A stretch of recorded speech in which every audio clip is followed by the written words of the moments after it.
네, 반갑습니다. 오늘 사실은 크리스마스를 바로 앞두고 있기 때문에 무슨 설교를 할까 하다가 아무래도 전에 했던 거를 마무리하는 게 좋을 것 같아서 크리스마스 연결해서 하기로 하고 그대로 난 누구인가를 하겠습니다. 김현승 시인의 크리스마스와 우리 집 시로 시작합니다. 동청가지에, 동청은 사철나무입니다. 동청가지에 까매기 열매가 달리는 빈 초겨울 저녁이 오면 호롱불을 켜는 우리 집. 들에 계시던 거친 손의 아버지, 그림자와 함께 돌아오시는 마을 밖의 우리 집. 은접시와 2층으로 오르는 계단은 없어도 웃는 우리 집, 모여 웃는 우리 집. 소와 말과 그처럼 착하고 둔한 이웃들과 함께 사는 우리 집. 우리 집과 같은 베들레헴 어느 곳에서 우리 집과 같이 가난한 마음과 마음이 따스한 꼴 위에서 예수님은 나셨다. 예수님은 나신다.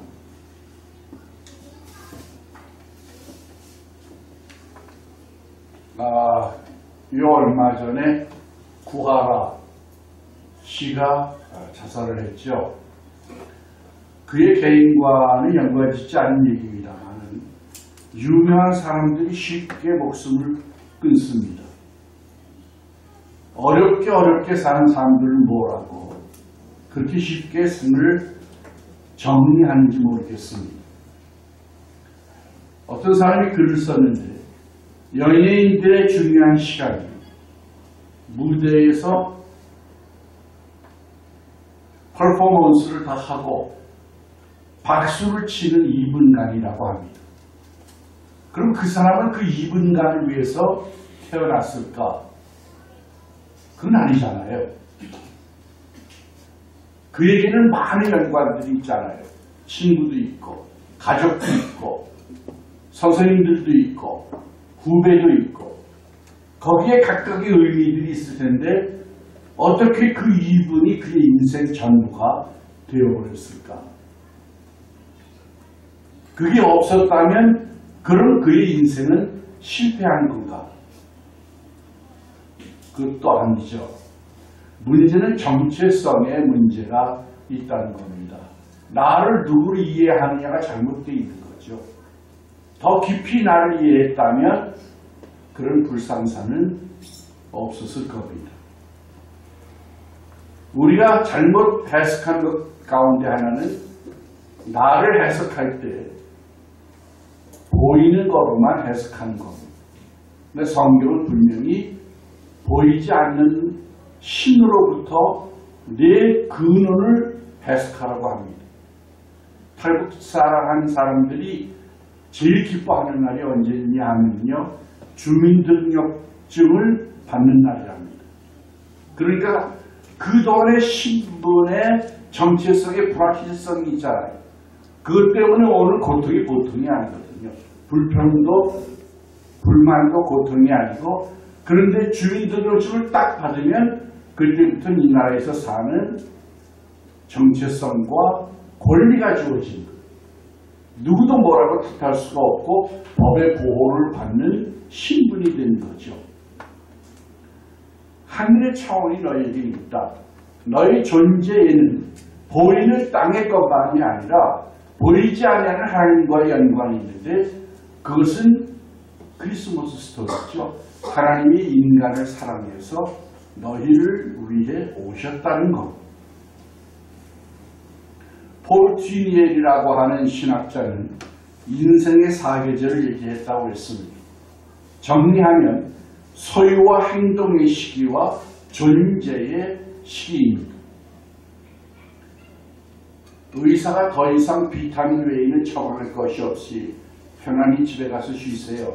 한데 존재의 문제를 문제 삼아야 할 때입니다. 이젠 다 떠나갔습니다. 야복 강가에서 야곱이 다 보내. 그렇죠? 지혜로운 사람이니까 보낼 때도 진을 딱 짜가지고 이쪽 치면 이쪽이 살고 이런 계획까지 짰잖아요. 그래서 사랑하지 않는 사람을 먼저 내세우고 사랑하는 사람 맨 끝에 뒀죠. 자기 자신은 어떻게 할 수가 없는 거예요. 계획을 남들은 다 세워놨는데 자기 자신의 계획은 아무것도 없는 거예요. 에서가 와서 옛날 감정 가지고 죽이면 그냥 죽는 거예요. 방법이 없어요. 그래서 하나님을 찾은 거예요. 죽기 아니면 살기로 여기서 해답이 나지 않으면 끝이 없는 거예요. 땅에서도 해답이 없는 거예요.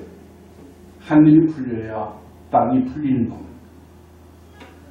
마지막 우리의 단계는 존재의 단계인데 그 이전은 뭡니까? 소유와 행동의 때입니다.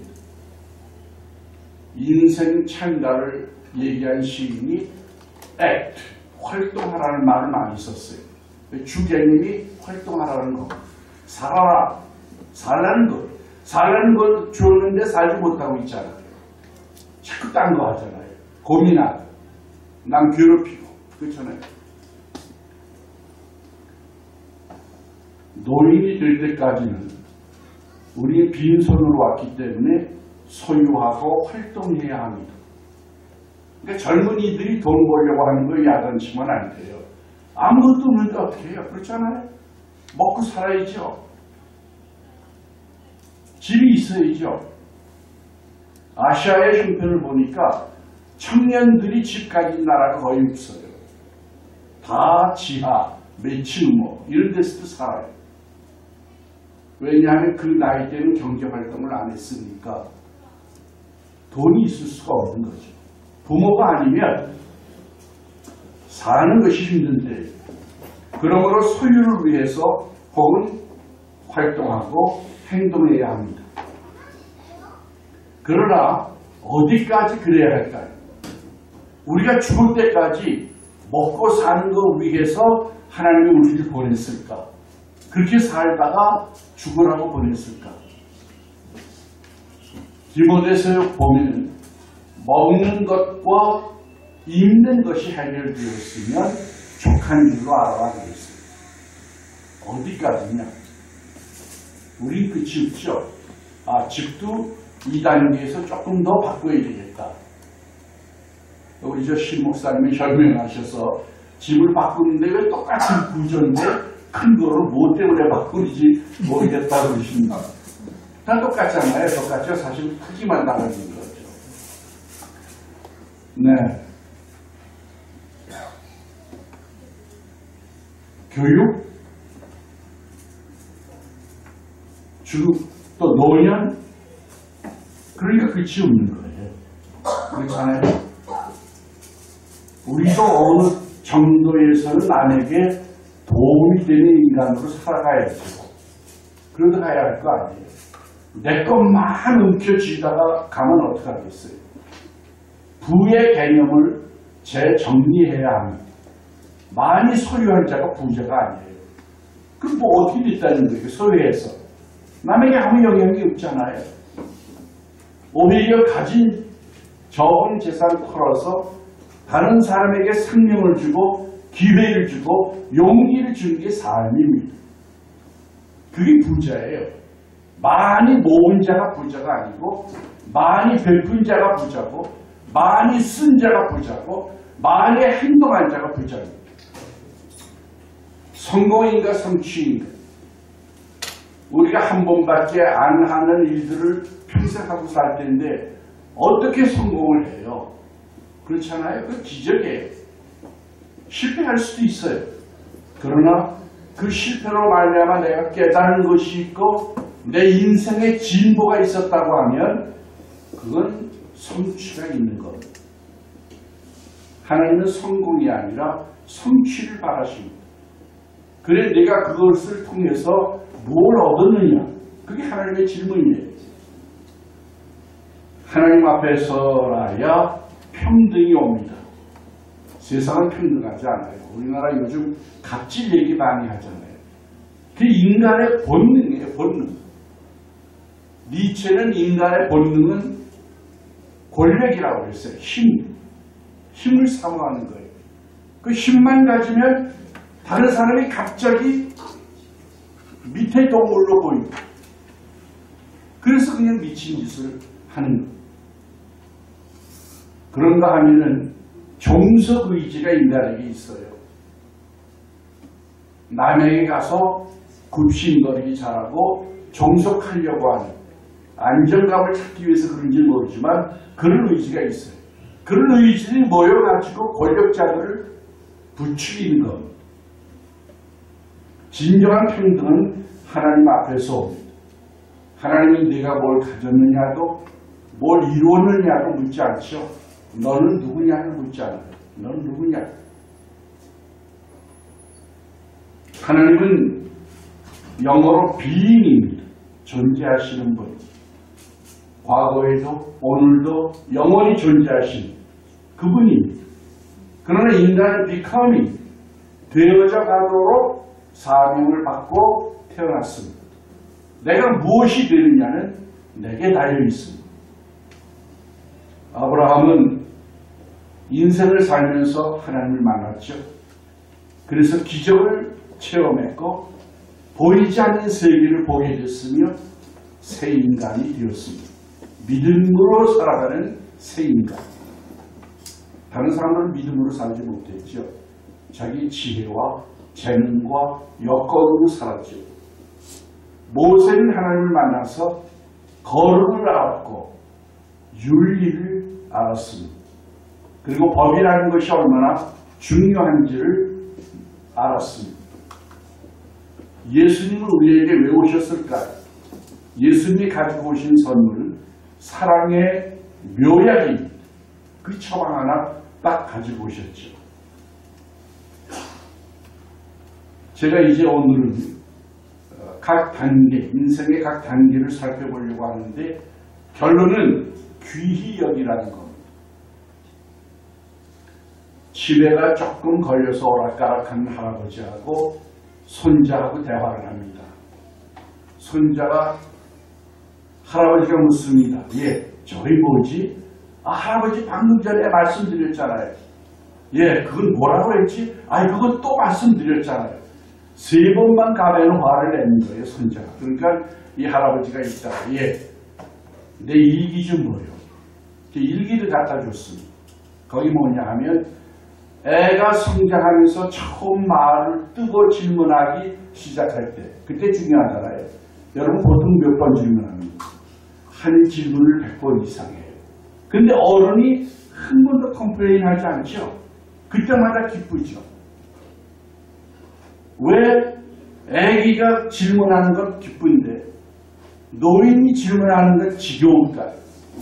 이게 근본적으로 잘못된 겁니다. 패닉은 현대사회가 많이 발전을 했는데 젊은이 중심 사회가 가는 걸 염려했어요. 젊은 걸 선도하고 젊은이 중심 사회. 노년에게 뭐가 있을까요? 노년에게 경험이라는 게 있잖아요. 지식이라는 건 경험을 전수받는 거잖아요. 결국 그러니까 노인에게 지혜가 있는 거예요. 솔로몬의 아들 솔로몬이 공사를 많이 했기 때문에 부역을 많이 시켰거든요. 그래서 족장 대표들이 와가지고 질문하죠.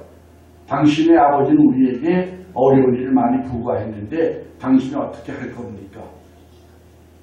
그러니까 이 아들이 젊은 층에게 먼저 묻죠. 자문위원에게 묻는 거예요. 젊은이들이 내 아버지는 나무 멍에를 메웠지만 나는 쇠 멍에를 메우겠다. 그러니까 더 강하게 하겠다. 그 얘기. 노년들에게 젊음을 구하니까 노년들은 부드럽게 하겠다고 하십시오. 그랬어요. 근데 이 젊은이 마음에 뭐가 들었을까요? 강한 게 멋있잖아요. 권위 있는 게 멋있고요. 노인 말을 들었을 턱이 없죠. 나는 더 세게 나가겠다. 이렇게 된 거예요. 그래서 이스라엘 부족 중에 2부족, 유다와 베냐민만 남기고 나머지 10부족이 우린 당신을 왕으로 섬길 수 없습니다. 그래서 남북 분열이 일어난 겁니다. 각 인생이 자연과 같이 시작 싹으로부터 시작해서 나무에서 열매가 져가지고 썩을 때까지 과정이 있는데 그 과정들은 다 하나님 앞에 고귀한 겁니다. 하나님은 어른을 위한 하나님만이 아니고 애들의 하나님도 되시고 애들의 하나님만이 아니고 노인의 하나님도 되십니다. 저는 어머님이 요양원에 계실 때에 가끔 가보면요, 다 뭔가 문제가 있는 사람들이거든요. 몸만이 이미 망가지는 게 아니고 정신이 뭔가 문제가 있는 사람들인데 하나님이 그들 속에 역사하시는 걸 봅니다. 호스피스가 왜 하겠어요? 마지막에도 신의 역사가 그들에게 있기 때문에 하는 거예요. 인간은 이미 구실을 못해요. 근데 신은 그들을 떠나지 않고 지키고 있는 거예요. 어린이는 마태복음 18장 10절에 보면 삼가 이 작은 자 중에 하나라도 없이 여기지 말라. 그들의 천사들이 하늘에서 하늘에 계신 내 아버지의 얼굴을 항상 배웠느니라 그랬어요. 애들은 힘이 없다고, 능력 없다고, 구실 못한다고 가치를 숫자로 치지 않잖아요. 예수님 때도 애들은 숫자로 치지도 않았어요. 스파르타식의 교육에서는 6살만 되면 군대 징집했어요. 왜요? 삶은 싸움이니까 싸워서 이기라 그거예요. 결론이 그거예요. 인간이 싸우기 위해서 태어난 거죠, 결국. 근데 예수는 그게 아니고 그들의 천사가 하나님을 매일 뵙는다. 여러분의 자녀의 천사가 하나님께 매일 뵙는 거예요. 뭐하러 뵐까요? 저는 생각해봤는데 아마 보고하지 않을까. 제 현이가 오늘 이런 생각을 했고 말은 그런데 이렇게 했고 어떻게 살았습니다. 그러지 않을까요? 우리는 그만큼 관찰 못하잖아요. 천사만큼 보고할까요? 보고 받들이는 날이 상당히 많을 거예요. 피곤해서 바빠서. 그렇죠? 켈빈은 수호천사가 있다는 말이 아니고 천사들이 그렇게 돕는다고 해석해야 한다고 그랬습니다. 이걸 수호천사로 얘기하는 사람들이 있거든요. 노인은 지혜가 있고요. 청년은 성경에 보면은 이기라고 되어 있어요. 이기라. 이게 뭐에 활동하고 삶에 부딪히는 문제들을 해결하고 나가라 그 얘기예요. 그때는 그렇게 살아야 할 때입니다. 장년은 뭘까요? 땀을 흘려야 할 때입니다. 우리는 하나님을 바라봐야 합니다. 행복하기 원하지 말고 거룩하기 원하라고 말씀하시는 목사님이 있어요. 왜 행복이 더 중요한 가치가 아닐까요? 신앙도 행복에 종속된 거 아닐까요? 그러면 문제가 생기는 거예요. 하나님 내가 행복해야 하니까 집을 주세요. 하나님 내가 행복해야 하니까 돈을 주세요. 그거잖아요, 결국. 근데 하나님은 그게 아니잖아요. 예수님이 왜 오셨습니까? 예수님의 메시지는 회개하라, 천국이 가까웠다. 천국을 주려고 오신 거예요. 이 세상을 잘 살려고 주는 게 아니고 천국을 주려고 오신 건데 우리가 삶의 형편이 나아지다 보니까 천국을 잊어버린 거예요. 없는 것처럼 생각하는 거예요. 아니 없어도 좋다고 생각하는 거예요. 여기가 더 중요하다고 생각하는 거예요. 그러니까 기도가 달라지는 거예요. 옆집 찾았으니 우리도 찾으세요. 나 건강해야 하니 건강 주세요. 만약 내 앞에 천국밖에 없다면 그럴까요? 죽음의 문턱이 내게 닥쳤다면 내가 뭘 기도할까요? 먹고 사는 것이 목표가 되면 경쟁과 분쟁이 일어납니다. 그러나 하나님의 나라와 그의 의가 목표가 되면 협력과 평화가 가능합니다. 그래서 예수님은 먹고 마시는 것보다 하나님의 나라와 그의 의를 더 구하라고 그랬습니다. 내가 판을 치는 왕국이 아니고 모두가 함께 사는 천국을 만들어야 합니다. 성교육은 언제쯤 시작하는 게 좋을까요? 러셀은 사춘기 이전에 하는 게 좋다 그랬어요. 사춘기 때는 이미 닥쳤기 때문에 늦었고 사춘기 이전에 하는 게 좋다. 젊은이들은 누가 하는 게 좋으냐에 대해서 부모가 1차적으로 최고다 그랬죠. 근데 우리 부모들 대개가 못하죠. 한국 부모들 못하니까 이제 젊은이들이 해야 되겠죠. 시편 8편 2절을 보면 하나님이 젊어기에 찬양을 받으신다고 했어요. 젊어기에 하나님을 찬양한대요.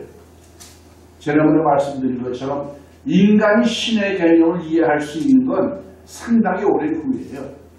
그러나 제가 우리 손녀딸을 얘기를 해드렸죠. 기도를 하는 표정을 짓는데 누가 가르쳐 주지도 않는데 거룩해요. 그러면 인간은 정말 젊어기도 찬양할 수 있지 않을까? 왜 유태인들이 그렇게 어린이 교육에 목숨을 걸까? 그때가 모두 결정하기 때문이에요. 일반 심리학에서도 5살과 7살 때쯤 되면 이미 그 사람의 성격이 결정된다. 성격은 대사회관계와 자신과의 관계를 정립하는 거잖아요. 그러니까 그 패턴이 이미 어렸을 때 다 결정된다. 하나님은 우리를 평가하는 유일하신 분입니다. 세상이 성공했다는 말 그렇게 중요하게 듣지 마세요. 그거보단 하나님이 내가 잘했다는 평가를 들으려고 하세요. 그래야 모든 질서가 바로 되는 것. 하나님은 우리를 평가하는 분이며 또한 하나님은 우리를 그렇게 살도록 응원하는 유일한 분입니다. 어린이에 대해서 생각해 봅니다. 어린이는 인생을 출발할 때입니다. 출발을 우연으로 만들지 마세요. 옛날 사람들이 애들이 말을 안 들으면 부모님들이 가장 많이 쓴 게 뭔지 알죠? 너 다리 밑에서 주워왔어. 걔에게 상처가 안 될 것 같은데요. 그게 그의 근원을 무너뜨리는 말이에요. 가장 깊은 상처가 되는 것. 결혼을 하면서 내가 어쩌다 당신을 만나서 이렇게 살아. 이렇게 되면 이게 안 되는 거 아니에요. 하나님이 창조 전에 예정하셔서 당신과 내가 만나게 됐어. 결혼 이전에는 문제가 없어요. 가능성이 있어요. 보통은 3번의 결혼 기회가 있대요. 그러니까 서너 번 연애하겠죠. 근데 결혼 후에는 끝나는 거예요. 결혼이라는 사실은 섭리로 그 이전에는 가능성이 있었지만 결혼을 딱 하면 예정이 되는 거예요. 그때부터는 하나님은 둘로 보는 게 아니라 하나로 보는 거예요. 신앙은 언제부터 해줘야 될까요? 아까 말씀드린 것처럼 어렸을 때부터 우리는 애들을 교육해서 심리학자들도 잠재의식이 있다고 그러죠. 무의식 혹은 잠재의식. 예를 들면 우리가 해봐. 가라. 가야금. 그거 보면 우리 어깨가 등실거리잖아요. 그건 누가 가르친 거 아니에요. 제 아내하고 제가 제 아내가 초빙고 교수로 스미스 카리지에 몇 개월 있은 적이 있어요. 근데 제 아내가 거기서 한국 춤을 추어줬어요. 나복근 얘기예요. 나복근 얘기를 해줬는데 그 사람들이 반응을 하는데 어깨를 뿌쭉 드는 그걸 하면서 킁킁 나오더라고요. 왜냐하면 그들은 그 흥이 이해가 안 되는 거예요. 아, 이 춤의 특색은 뭐다는 알겠는데 그 흥이 안 나오는 거예요. 우린 가르치지 않았는데 어디서 왔을까요? 그게 문화적인 잠재력이라고 하잖아요. 나도 모르게 내 속에 이미 들어온 거예요. 그렇게 할 수 없을까요? 하나님을 가르침이라고 영접함이라고 얼마나 투정해야 돼요. 그렇잖아요. 이 성인이 돼가지고 하나님 믿기가 얼마나 힘든지 몰라요. 근데 어렸을 때 그렇게 스며들듯이 이슬을 머금듯이 그렇게 신을 인정하면 그의 존재의 기반이 얼마나 안전하겠습니까? 어렸을 때에 노음을 배웁니다. 규칙을 배우고 법칙을 배웁니다. 예스만이 아니라 노를 하는 법을 배우게 됩니다. 근데 도덕적인 모델이 부모래요, 부모. 법이 아니에요. 법은 사회학 과목에서 배우는데 옳고 그르고의 진정한 평가의 기준은 부모래요. 그러니까 부모님이 매일 거짓말하면 애들이 어떻게 될까요? 거짓말은 죄가 아닌 거예요.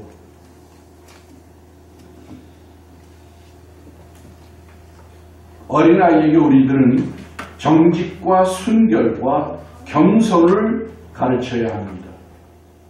어린이는 붉은 얼굴이라는 시가 있어요. 어른은 거짓말하면서도 얼굴색 하나 변하지 않잖아요. 근데 어린이들은 거짓말하면 벌써 얼굴부터 빨개집니다. 그게 아름답잖아요. 가능성이 있다는 얘기죠.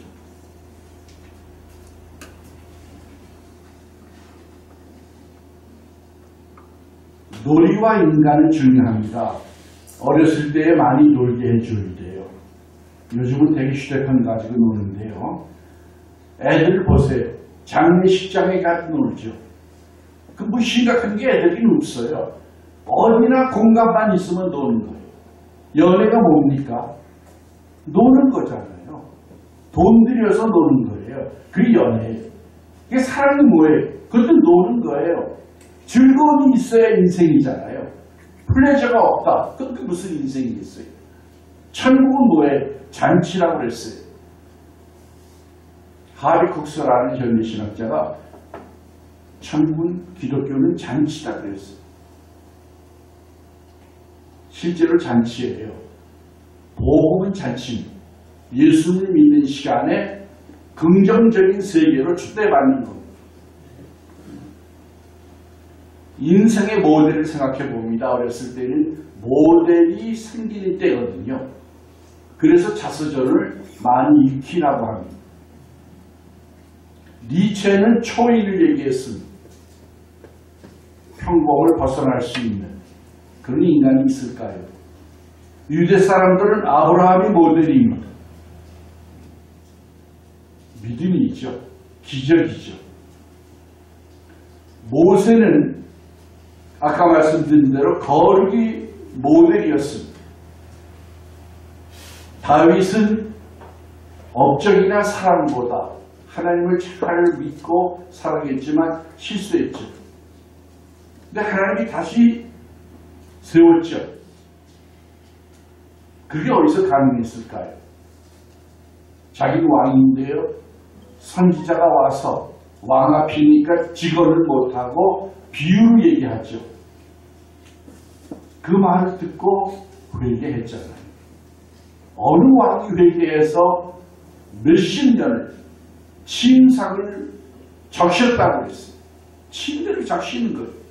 그 일만 생각하면 사랑하는 하나님 앞에 면목이 없어서 가만히 있을 수가 없는 겁니다. 세례 요한은 정의가 있어야 한다는 걸 봤어요. 모두가 행복하게 살기 위해선 두 벌 가진 자가 한 벌 옷을 줘야 하고 나눠주고 정의롭게 살고 자기 분수에 맞게 살아야 한다는 걸 배웠습니다.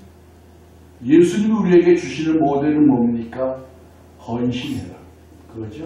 헌신해라.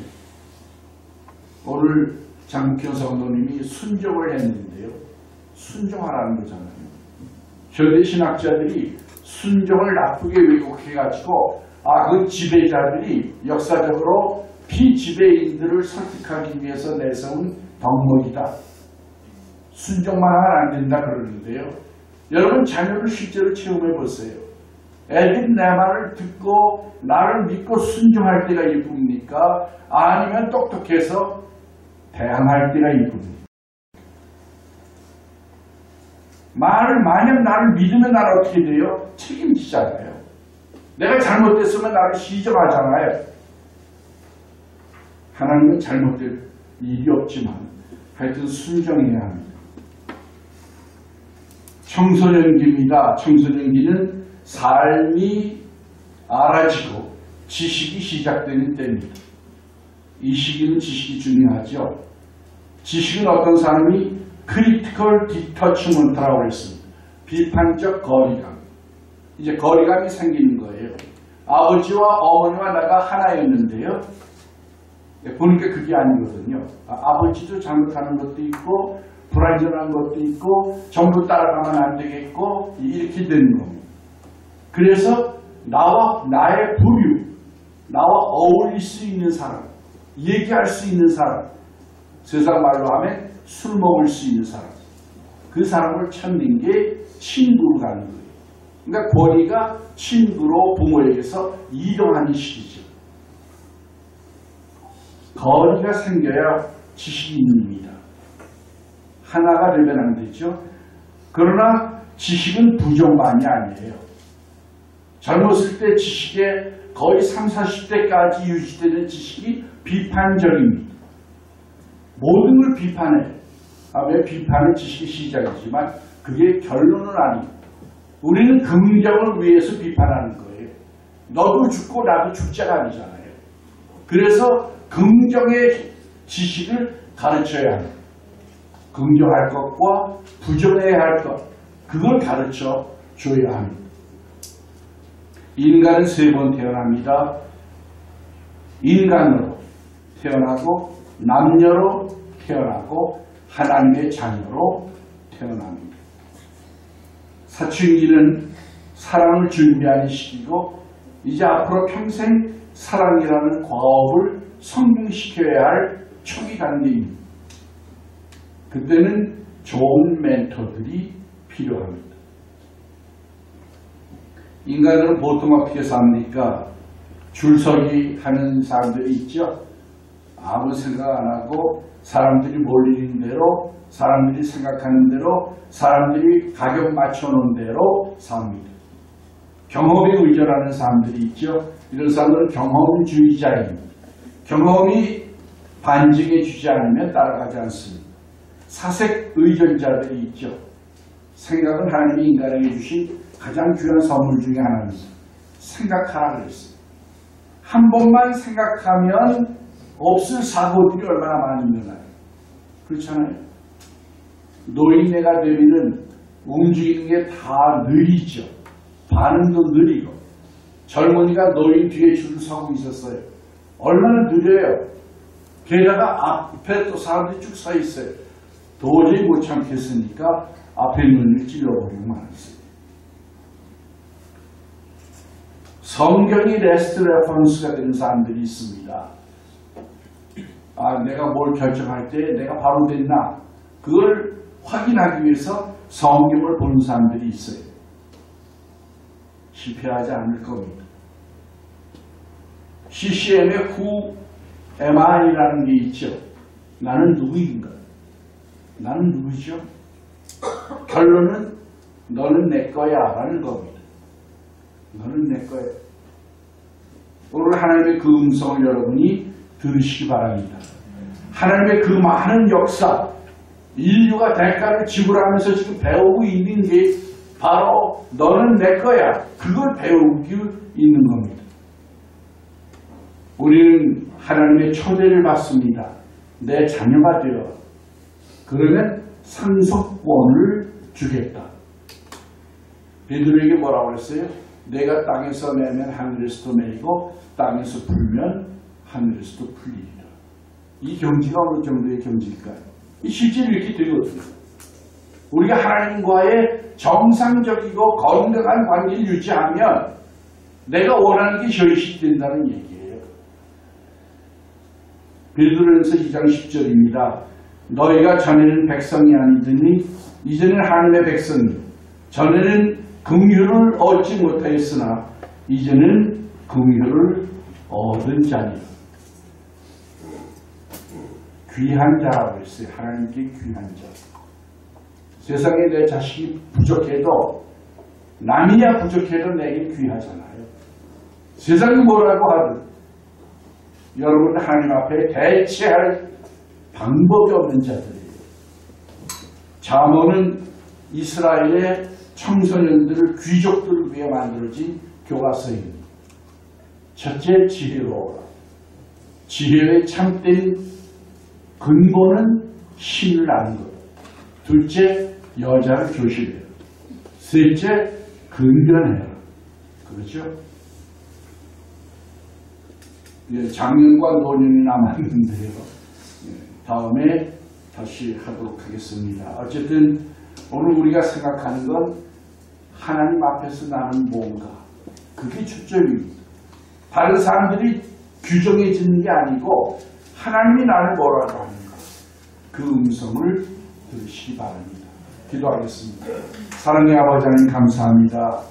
저희들을 위해서 인류 역사를 참으시고 인내하시고 천년이 하루같이 하루가 천년같이 아픔을 참으신 그 참음 가운데 주님을 보내주신 것을 감사합니다.